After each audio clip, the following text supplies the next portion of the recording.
Shocking ancient discovery at the Well of Abraham. Tradition versus archaeology. Tradition clashes with archaeology at the Well of Abraham, where two sites claim to be the true location of the ancient well. But a shocking discovery was made after delving into archaeological papers and a 150-year-old book. The well, depicted in the book, stood in the middle of nowhere with no signs of civilization nearby, and it reveals something about Be'er Sheva that turns everything we thought we knew on its head. So get ready to uncover the truth behind this fascinating mystery. Hello, and welcome back to Abandoned Archaeologist, the channel to learn all about ancient archaeological findings. Today we will delve into the mystery of the Well of Abraham and its secrets. But before we begin, to get your attention, we have a question you can answer at the end of the video. What is the significance of the Well of Abraham? Write down your answer in the comment section and see if you got it right. Here we begin. Tel Be'er Sheva is the officially recognized site of the biblical city of Be'er Sheva, covering a total area of 45 acres and elevated 20 meters above the surrounding area. The site is divided into 5 quarters, each showcasing unique and fascinating ancient artifacts. The outer gate, made of a stone foundation topped with mud bricks, is the entrance to the site. It is believed that a drainage channel at the gate once used to lead the excess rainwater away from the city to prevent wall damage. The city square, where all streets lead, is where local markets and gatherings could be held, and the governor's palace stands out in size and design. The residential quarter down the main street is integrated into the city wall. Food was stored in a 600 square meter complex to support all the people in the city, and an enormous water reservoir they dug 17 meters underground provided water. As a result, the site has many cool discoveries, such as ancient pottery, and one of the most significant discoveries is the horned altar. The team of archaeologists couldn't believe their luck. They had uncovered an altar made of stone and believed to be the high place Josiah destroyed in the 7th century. The horns and altar had been disassembled and reused in the walls, but the team had put them back together like a puzzle. Despite the excitement surrounding this discovery, their main objective was still to find the Well of Abraham. As they continued their search, they stumbled upon a deep well that seemed to fit the description of the one Abraham had dug.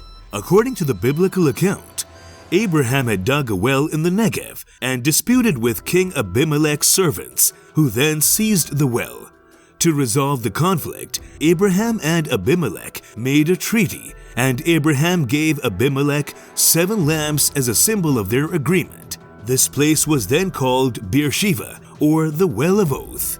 The team knew that identifying the location of this well was crucial, as it represented one of the first treaties made between the Philistines and the patriarchs, and was the foundation of the name of the city of Be'er Sheva.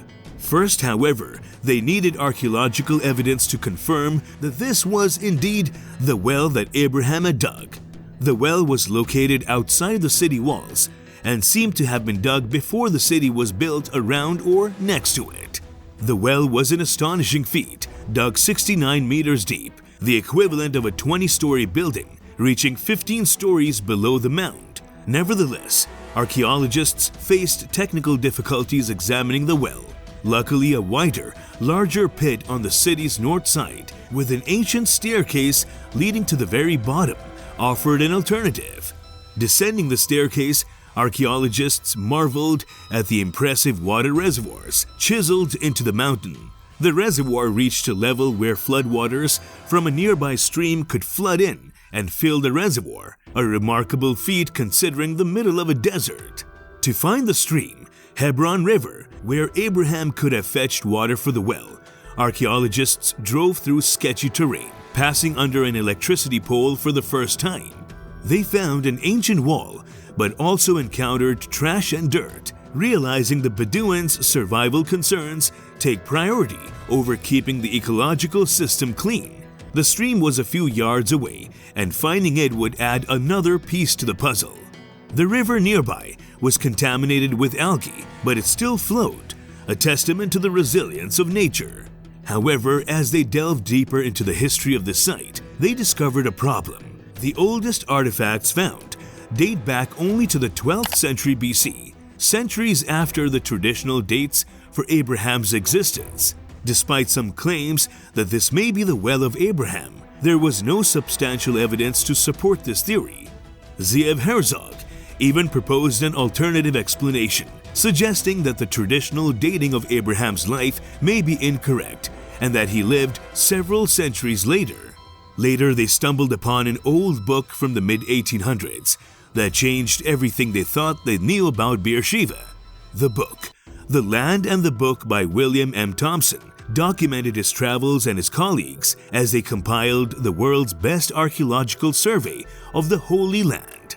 On page 297, Thompson recorded his colleague Dr. Robinson's discovery of 2 deep wells and a few local Bedouins that revealed the site's name to be Be'er Sheva, an Arabic version of the Hebrew words, the Well of the Oath. Excited to verify this information, the team headed to Abraham's Well International Visitor Center, which claimed to have the actual location of the Well of Abraham. Upon arrival, they saw chiseled stones in 2 wells only a few feet apart, just like Thompson's account. He even noted that the water in both wells was pure, sweet and abundant, while an inscription found on the well dated back to the 12th century and only mentioned Muhammad, the Messenger of Allah. The team consulted with a Christian expert in speaking with Muslims who explained that Abraham is a key figure in Islam and thus the well could have a connection to him. With this newfound information, it is believed that Be'er Sheva is indeed the Well of Abraham. The team's discovery offers a new perspective on Be'er Sheva and challenges previously held beliefs. Moreover, as per the discovery, in the 12th century, an inscription with the Muhammad Rasul Allah stamp was placed on a well, possibly to commemorate its importance to the Muslim faith. The speaker imagines touching the Well of Abraham and points out the restoration of the top layer, contrasting with the chiseled rocks at the bottom. Lieutenant Condor found 2 sites in the area, the mound at the top and the 2 wells. The locals called the Mount Tel Sheba, the city of Sheba, mentioned in Joshua 19, and a neighboring city to Beer Sheva. The biblical Beer Sheva is where the Wells of Abraham is located.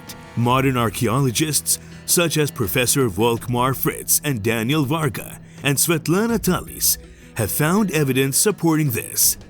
However, some scholars suggest that Tel Beer Sheva is the same city as Beersheva, as the name of the well is Sheba. The lack of conclusive evidence about the Bronze Age and the time of Abraham makes it difficult to unravel this mystery. The speaker turns to Dr. Achia Cohen-Tavor, a renowned archaeologist, for insight on whether Abraham can be considered an archaeological figure. Despite the lack of certainty about Abraham's presence, the team finds meaning in the possibility that David and Solomon could have been at the site. Dr. Achia Cohen-Tavor expresses his love for the work while the team muses on the challenges of their profession. They discuss a 1901 map drawn by Dr. Robinson, which shows the location of 7 wells believed to have been dug by Abraham. The team considers returning to Beer Sheva to search for the 7 wells and uncover new discoveries. Finally, the team concludes their visit expressing their awe and gratitude for what they've seen and bid farewell to the site until their next visit. That's all for today. What do you think of the discovery?